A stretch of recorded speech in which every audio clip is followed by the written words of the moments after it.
अस्सलाम वालेकुम all. Today you are all welcome in the class of convex analysis. तो आज का जो हमारा टॉपिक है वो कन्वेक्स सेट है। तो कन्वेक्स सेट की डेफिनेशन से पहले हम लाइन सेगमेंट की डेफिनेशन देखेंगे। बेसिकली हम लोगों ने तो पढ़ा हुआ है कि लाइन सेगमेंट क्या होता है, दो एलिमेंट्स को मिलाने वाली जो पाथ होता है वो लाइन सेगमेंट होता है। लेकिन जब हम उसको मैथमेटिकली देखते हैं तो वो इस तरह है कि लैम्डा हमारे पास एक कॉन्स्टेंट है जो कि 0 और 1 इंटरवल से आ रहा है। अब ये कॉन्स्टेंट हम इस तरह अप्लाई करते हैं कि ए और बी का जो लीनियर कम्बिनेशन है इस लैम्डा के साथ इस तरह का होता है कि ये कॉन्स्टेंट्स जो हैं लैम्डा और 1 - लैम्डा, इनका सम 1 आना चाहिए। तो ये क्लियरली ये है कि हम इन दोनों कॉन्स्टेंट्स का सम जो है वो 1 ही आ रहा है। तो लाइन सेगमेंट या इंटरवल इन दो एलिमेंट्स का क्या हो गया कि इस लाइन के ऊपर जितने एलिमेंट्स पड़े हुए हैं वो इस सेट के अंदर जाएंगे। और वो सेट की क्या डेफिनेशन है कि हम ए और बी का लीनियर कम्बिनेशन ले रहे हैं इस तरह का कि जो हमारे कॉन्स्टेंट्स हैं वो 1 का सम दे रहे हैं। और अगर हमारे पास एक केस हो कि जिसमें ए और बी एक ही एलिमेंट है, यानी दोनों एक दूसरे के इक्वल हैं, तो इनका लाइन सेगमेंट क्या होगा, वो सिंगलटन सेट होगा। वो या ए आ जाएगा या बी आ जाएगा। इसके बाद हम कन्वेक्स सेट की डेफिनेशन पे जाते हैं। वो क्या कहता है कि एक सेट है वो कन्वेक्स कब होगा, जब उसके हर एलिमेंट के दरमियान वाला लाइन सेगमेंट भी जो हमारा सेट है उसका सबसेट होगा।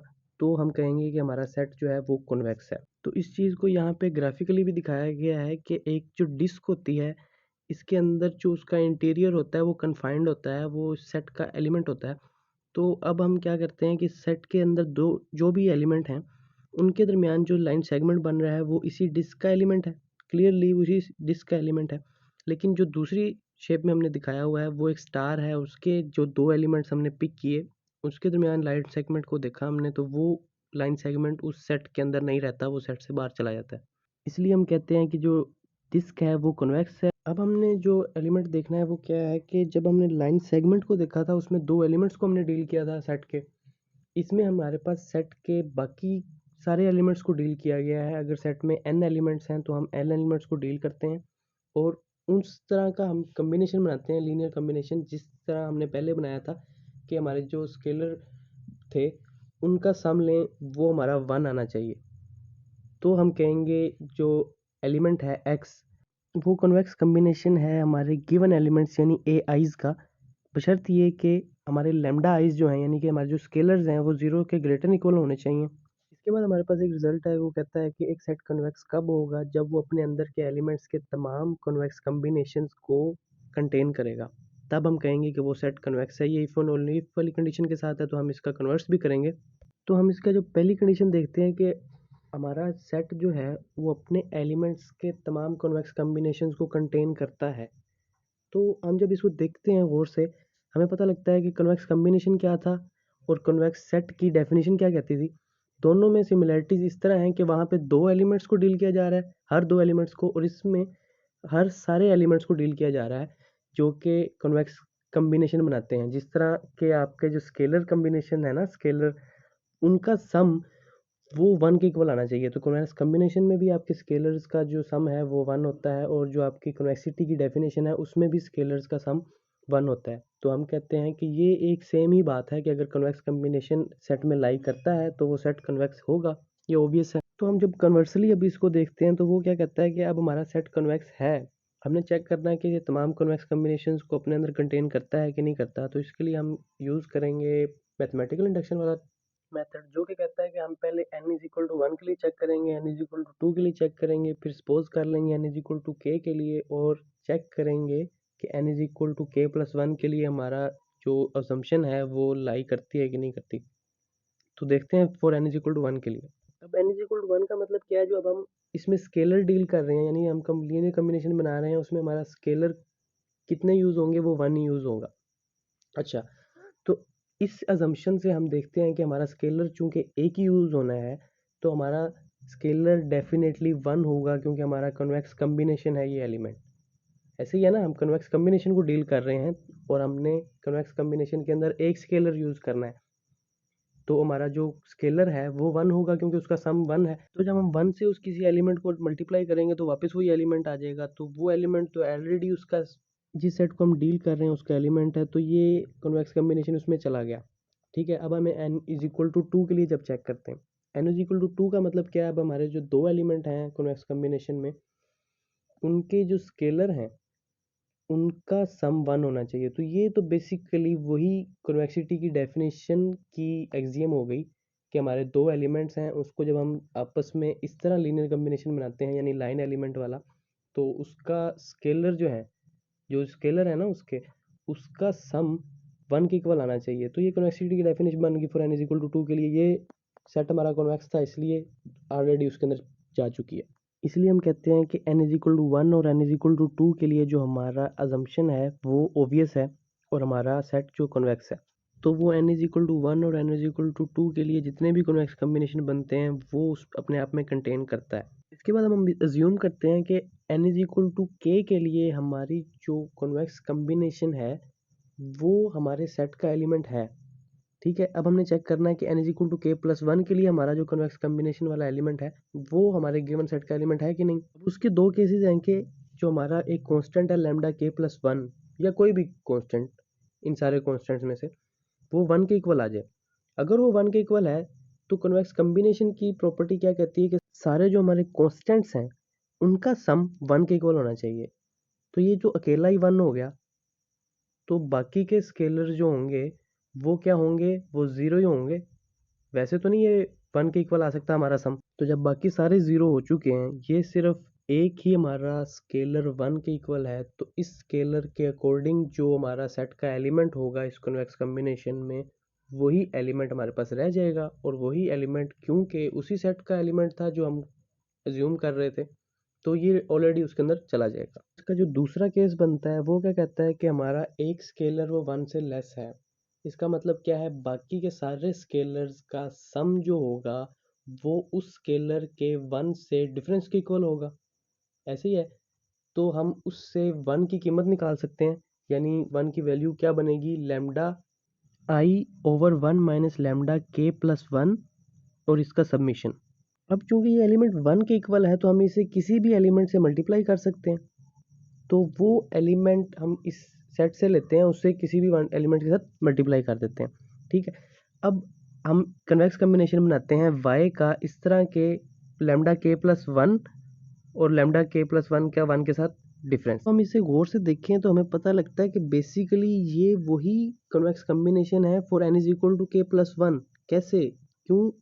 क्योंकि हम जब 1 minus lambda k plus one को दोनों तरफ से कैंसिल आउट करते हैं तो हमारे पास वही कन्वेक्स कम्बिनेशन आ जाता है for n is equal to k plus one के लिए। तो अब ये एक कन्वेक्स कम्बिनेशन बन रहा है, और हमने इसकी रिप्रेजेंटेशन इस तरह की बना दी है कि जो हमारे लेमडा के प्लस वन है इनका सम जो होगा, यानी अब जो स्केलर्स हमारे यूज़ हो रहे हैं उनका सम होगा, 1 के इक्वल होगा। तो बेसिकली ये कन्वेक्सिटी की ही डेफिनेशन बन गई है, क्योंकि यहाँ पे जी भी हमारा उसी सेट का एलिमेंट था और ए के प्लस वन भी उसी सेट का एलिमेंट था, और हमारे जो स्केलर्स हैं उनकी सेटिंग भी इस तरह की हो चुकी है कि उनका सम 1 के इक्वल आएगा। तो इससे हम कहते हैं कि हमारा जो ये एलिमेंट है वो कन्वेक्सिटी की वजह से, यानी कि y उस सेट में जा चुका है। तो हम यही चेक कर रहे थे कि n is equal to k plus one के लिए ये एलिमेंट जाता है कि नहीं जाता हमारे सेट में, तो वो अब प्रूव हो गया। तो हम अब कह सकते हैं कि हमारा अगर सेट कन्वेक्स होगा तो वो हमारे सेट के तमाम एलिमेंट्स के कन्वेक्स कम्बिनेशंस को अपने अंदर कंटेन करता होगा। इसके बाद जो हमारे पास रिजल्ट आ रहा है वो हमारे क्या कहता है कि अगर एक सेट आर एन स्पेस का कॉन्वेक्स सबसेट है और दूसरा सेट आर पी स्पेस का कॉन्वेक्स सबसेट है, तो उन दोनों कॉन्वेक्स सबसेट्स की जो कार्टेशियन प्रोडक्ट है वो भी कॉन्वेक्स सबसेट होगी आर एन और आर पी के कार्टेशियन प्रोडक्ट के। तो हम दो एलिमेंट्स ले लेते हैं इन कार्टेशियन प्रोडक्ट से।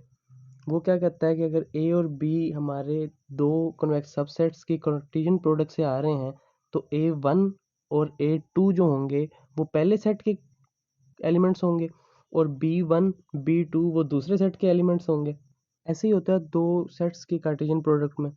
तो जब हम इन दोनों एलिमेंट्स का कन्वेक्स कम्बिनेशन बनाते हैं और अपने कॉन्स्टेंट्स को अंदर मल्टीप्लाई करते हैं ब्रैकेट्स में, तो हमें क्या नज़र आता है कि जो पहला कॉमे से पहले वाला एलिमेंट है ए वन और ए टू का, वो कन्वेक्स कम्बिनेशन बन चुका है।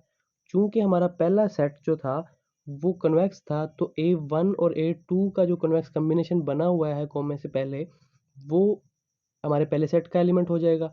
इसी तरह जो हमारा दूसरा कॉन्वेक्स कॉम्बिनेशन बन रहा है B1 और B2 का, वो भी हमारे दूसरे सेट का एलिमेंट है, क्योंकि दूसरा एलिमेंट हमारा है कॉन्वेक्स है।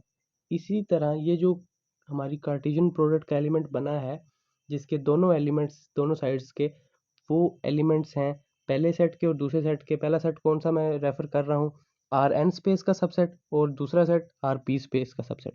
तो ए और बी का जो लाइन एलिमेंट बनेगा वो भी इसी कार्टेशियन प्रोडक्ट का एलिमेंट बन जाएगा। तो हम कह देते हैं कि हमारी जो रिक्वायर्ड रिजल्ट था कि दो सेट्स हैं कॉन्वेक्स सबसेट्स हैं, इनका कार्टेशियन प्रोडक्ट उन्हीं स्पेसिस के कार्टेशियन प्रोडक्ट का कॉन्वेक्स सबसेट होगा। इसके बाद जो हमारे पास डेफिनेशन आ रही है वो फाइन मैपिंग की है। तो ये एक इस तरह की मैपिंग होती है जो आर एन स्पेस से आर पी स्पेस की तरफ होती है। तो ये अफाइन कब होगी, जब इस तरह की एक लीनियर मैपिंग एग्जिस्ट करेगी इसी सिस्टम की तरह की, जिस तरह आर एन से आर पी की तरह मैंने बताया, सच डैट कि एक एलिमेंट बी एग्जिस्ट करेगा आर पी स्पेस में से, कि हमारा ये वाला मैथमेटिकल जो एक्सप्रेशन है कि B x is equal to A x plus B for all x belong to R n, ये अगर हमारा सेटिस्फाई करता होगा तो हम कहेंगे B is an affine mapping. इसके अलावा हमारे पास एक और क्राइटेरिया चेक करने का फाइन मैपिंग के लिए, कि जो हमारी कन्वेक्स सेट की जो डेफिनेशन थी वो क्या कहती थी कि हम जब लीनियर कॉम्बिनेशन बनाते हैं और स्केलर्स जो होंगे उनका सम 1 के इक्वल आएगा। इसी तरह यहाँ पे भी हम बी एक्स और बी वाई का इस तरह का लीनियर कॉम्बिनेशन बनाएंगे कि जो स्केलर्स होंगे उनका सम 1 के इक्वल आएगा, और वहाँ पे इक्वालिटी का साइन हमारा लाई करता होगा। कॉन्वेक्स सेट में क्या हुआ था कि हमारा सबसेट वाला साइन था, बीच में रिलेशन था, यहाँ पे हमारा इक्वालिटी का साइन लाई करता है कि जब हम बी की डोमेन के अंदर एक कन्वेक्स एलिमेंट रखेंगे तो वो इक्वल आएगा कन्वेक्स ही एलिमेंट के, किसके, बी एक्स और बी वाई के। ठीक है, लेकिन जो मेन डिफरेंस है वो ये है कि हमारा जो कांस्टेंट है वो रियल एलिमेंट है। इसके बाद जो हमारे पास रिजल्ट आई है हमें क्या कहता है कि अगर हमारे पास एक मैपिंग अफाइन हो इस तरह की कि आर एन से आर पी स्पेस में उसकी सेटिंग हो, तो अगर जो हमारा म्यू है वो कॉन्वेक्स सबसेट है आर एन स्पेस का और डब्ल्यू है वो कॉन्वेक्स सबसेट है आर पी स्पेस का, तो B of mu is convex subset of R P space and B inverse of W is convex subset of R n space. तो पहले हम चेक करते हैं बी म्यू जो है वो कॉन्वेक्स सबसेट है कि नहीं आर पी स्पेस का। तो इसके लिए हम दो एलिमेंट्स ले लेते हैं इससे, ए इक्वल है बी ऑफ एक्स के, बी इक्वल है बी ऑफ वाई के। तो एक्स और वाई कहाँ से आ रहे हैं, म्यू से। तो जब हम इन एक्स और वाई का कन्वेक्स कॉम्बिनेशन लेंगे वो क्या आएगा, lambda x plus one minus lambda into y. तो जब हम इस कन्वेक्स कॉम्बिनेशन के ऊपर बी अप्लाई करेंगे तो चूंकि बी हमारा एक अफाइन मैपिंग है इसलिए वो इस इक्वलिटी की शक्ल में आ जाएगा, और बी ऑफ एक्स की वैल्यू ए थी, बी ऑफ वाई की वैल्यू बी थी, तो वो हमारे पास एलिमेंट बन जाएगा lambda of A plus one minus lambda into B. अब ये एलिमेंट क्यों बी ऑफ म्यू में जा रहा है, क्योंकि हमारे पास जो पीछे पहले स्टेप में B of lambda x plus one minus lambda into y था वो बी ऑफ म्यू में जा रहा था, तो ये एलिमेंट भी बी ऑफ म्यू में जाएगा क्योंकि इक्वलिटी की कंडीशन है। तो इससे तो प्रूव हो गया कि बी ऑफ म्यू जो है वो कॉन्वेक्स सबसेट है आर पी का। अब हम चेक करना है B inverse of W convex subset है कि नहीं आर एन का। तो हम इससे दो एलिमेंट ले लेते हैं एक्स और वाई। तो जब हम इसका बी इनवर्स उस तरफ अप्लाई करेंगे इक्वेशन की सेकंड साइड पे, तो वो क्या आ जाएगा, बी ऑफ एक्स और बी ऑफ वाई बिलोंग करेगा डब्ल्यू में। अब जब हम इन दोनों एलिमेंट्स का कॉन्वेक्स कॉम्बिनेशन लेते हैं वो बी की अफाइननेस की वजह से इक्वालिटी में चेंज हो जाएगा। तो अब अगर हम बी को इनवर्स उसका अप्लाई करते हैं इक्वेशन की दूसरी साइड पे, तो हमारे पास क्या बनता है, B inverse into lambda B of x plus one minus lambda into B of y. तो अब हम हमारे पास जो बी इनवर्स के अंदर जो एलिमेंट पड़ा हुआ है वो कॉन्वेक्स कॉम्बिनेशन है बी ऑफ एक्स और बी ऑफ वाई का। ये बी ऑफ एक्स और बी ऑफ वाई कहाँ से आ रहे थे, डब्ल्यू के एलिमेंट्स थे, डब्ल्यू कॉन्वेक्स सबसेट था आर ऑफ पी का। तो ये बी इनवर्स के अंदर जो एलिमेंट पड़ा हुआ है वो कॉन्वेक्स एलिमेंट है और वो डब्ल्यू का एलिमेंट है। तो बी इनवर्स ऑफ डब्ल्यू के अंदर इक्वालिटी की वजह से ये lambda of x plus one minus lambda of y उसमें चला गया। इसका मतलब क्या है, एक्स और वाई का कॉन्वेक्स कॉम्बिनेशन बी इनवर्स में पड़ा हुआ है। ठीक है, और ये कॉम्बिनेशन अगर बी इनवर्स वाले सबसेट में पड़ा हुआ है तो इसका मतलब क्या है, बी इनवर्स कन्वेक्स सबसेट है आर एन का। तो यही हम प्रूव कर रहे थे। इसके बाद जो हमारे पास रिजल्ट है वो क्या कहता है, अगर हमारे पास दो सेट्स हों कॉन्वेक्स आर एन स्पेस के, तो इनका जो डायरेक्ट सम है वो भी कॉन्वेक्स सबसेट होगा आर एन स्पेस का ही। तो हमें डायरेक्ट सम का पता है कि इसके अंदर किस तरह के एलिमेंट होते हैं, पहले एलिमेंट का भी और दूसरे एलिमेंट का भी अगर हम सम करें तो वो इस सेट का एलिमेंट होता है। यानी इस जो डायरेक्ट सम के एलिमेंट्स होते हैं वो इन्हीं दो सेट्स के एलिमेंट्स के सम की शक्ल में होते हैं। इस सेट का हर एलिमेंट एक सम होता है, पहले सेट के सम का और दूसरे सेट के एलिमेंट के सम का। तो हम दो एलिमेंट लेट कर लेते हैं इस सेट से। उसका जब हम कन्वेक्स कॉम्बिनेशन बनाते हैं और ब्रैकेट्स को सोल्व करते हैं तो हमारे पास क्या बन जाता है, lambda x one plus one minus lambda into x two, जो कि पहले सेट का एलिमेंट था, और lambda y one plus one minus lambda y two, ये दूसरे सेट का एलिमेंट था।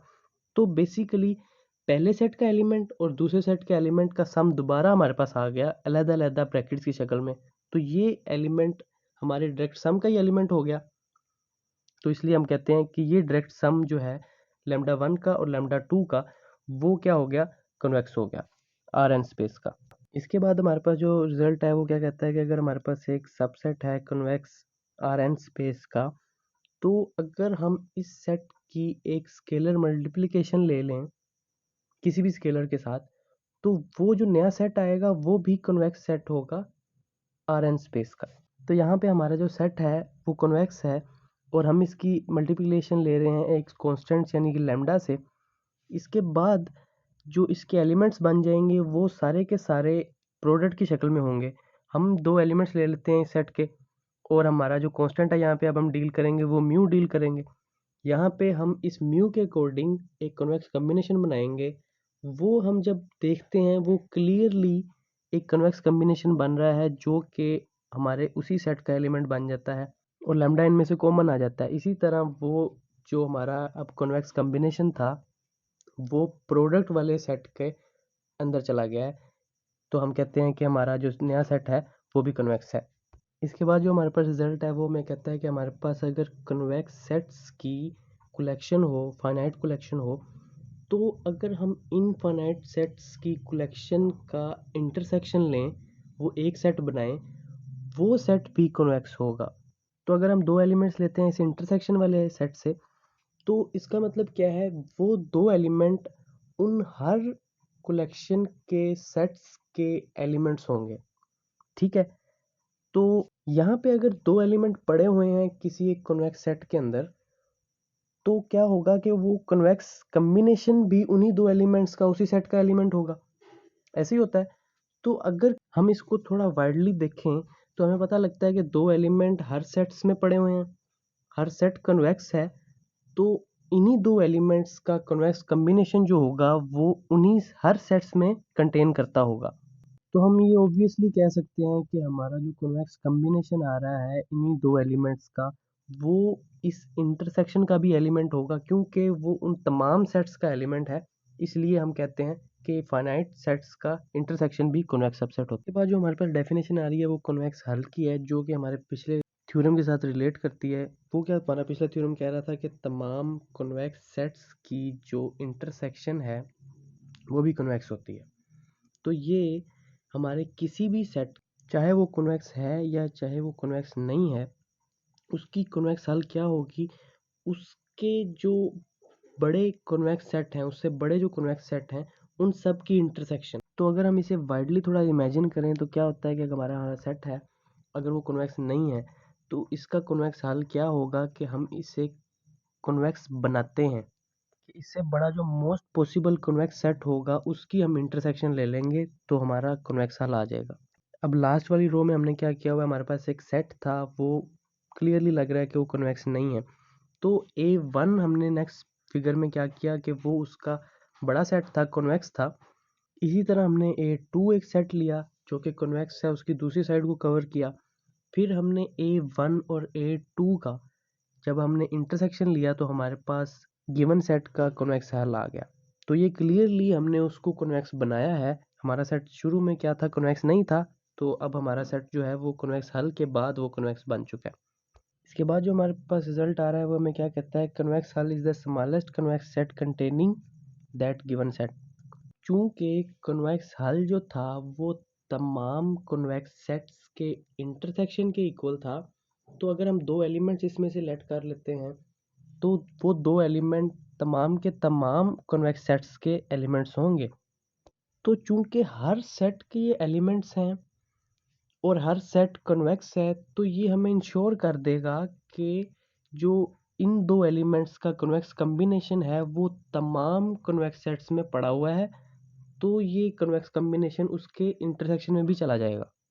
तो इस चीज़ से ये तो प्रूव हो गया कि कन्वेक्स हल हमारा एक कन्वेक्स सबसेट होता है। इसके बाद हमने चेक करना है कि अगर कोई और कन्वेक्स सेट पड़ा होगा तो कन्वेक्स हल जो है वो उसका सबसेट होगा, क्योंकि हमने प्रूव करना है कि स्मॉलेस्ट सेट है ये। तो चूंकि कन्वेक्स हल की डेफिनेशन क्या कहती थी, किसी सेट के आसपास जितने कन्वेक्स सेट्स पड़े हुए हैं उनका इंटरसेक्शन कन्वेक्स हल होता है।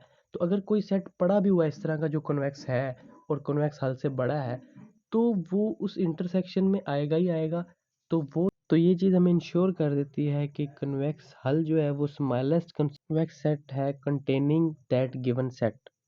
इसके बाद जो हमारे पास रिजल्ट आ रहा है वो हमें कहता है कि for any subset of R N its convex hull is equal to the set of convex combinations of elements of that set.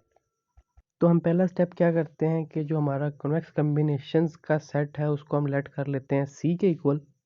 उसमें से दो एलिमेंट्स लेट कर लेते हैं, वो चूंकि कन्वेक्स एलिमेंट्स के सेट से आ रहे हैं तो वो भी कन्वेक्स कॉम्बिनेशंस की शक्ल में ही होंगे।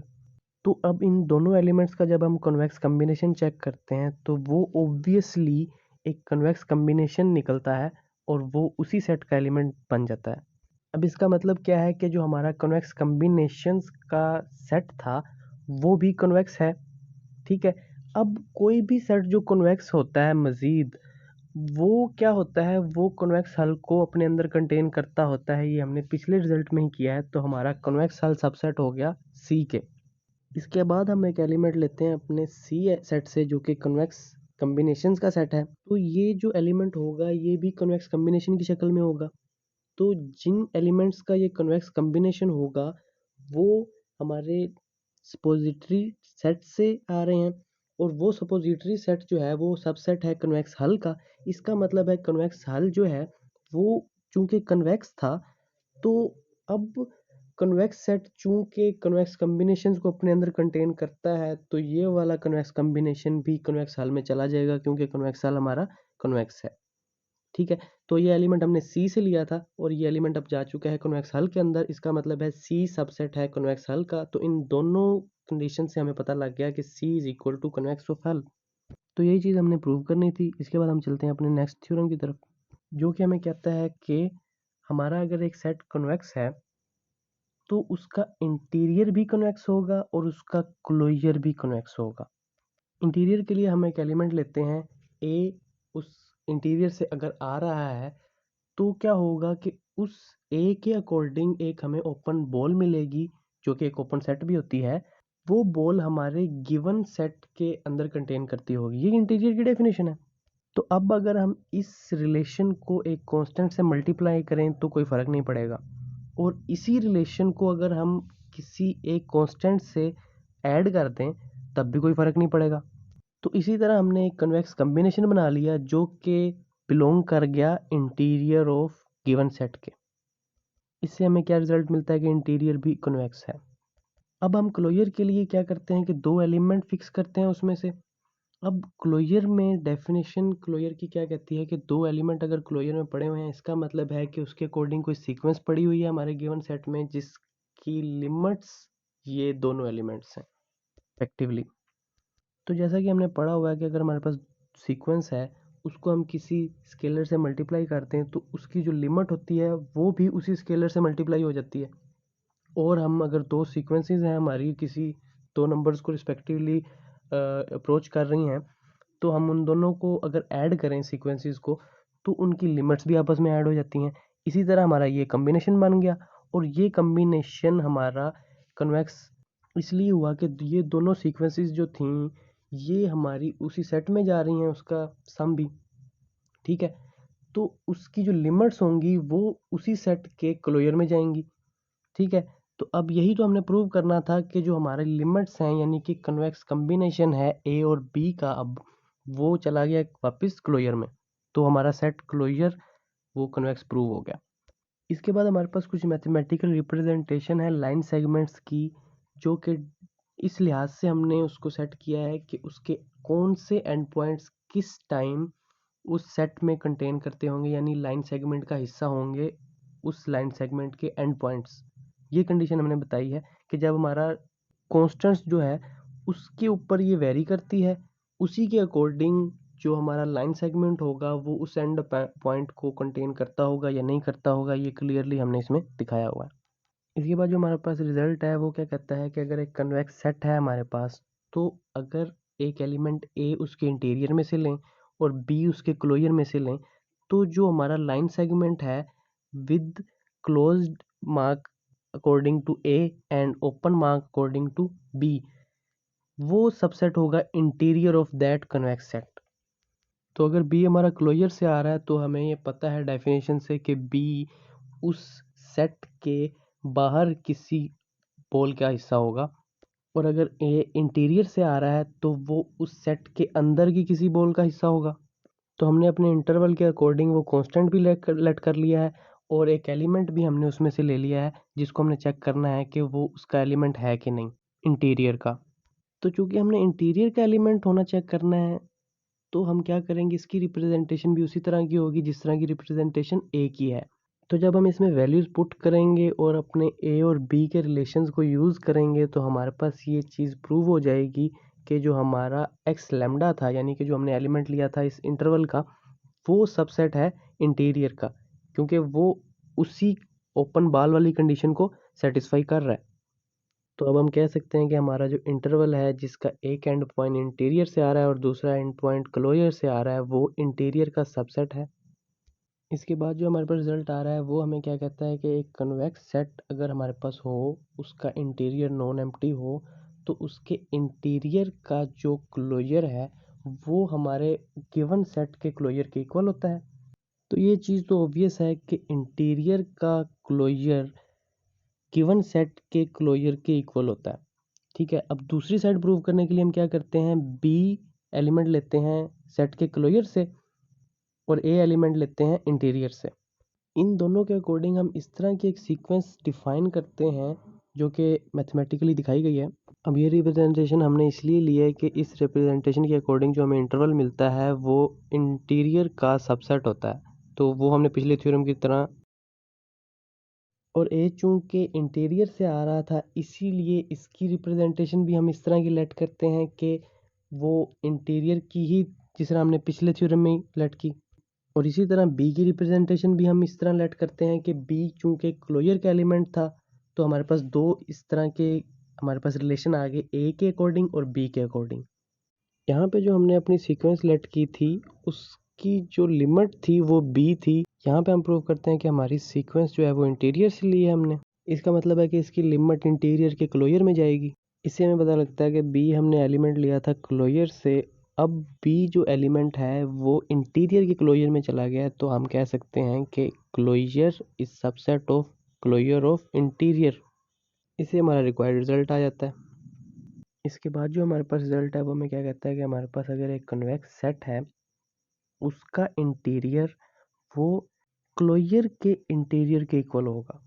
तो ये आधी चीज़ तो ऑब्वियस है कि interior of that set is subset of interior of closure.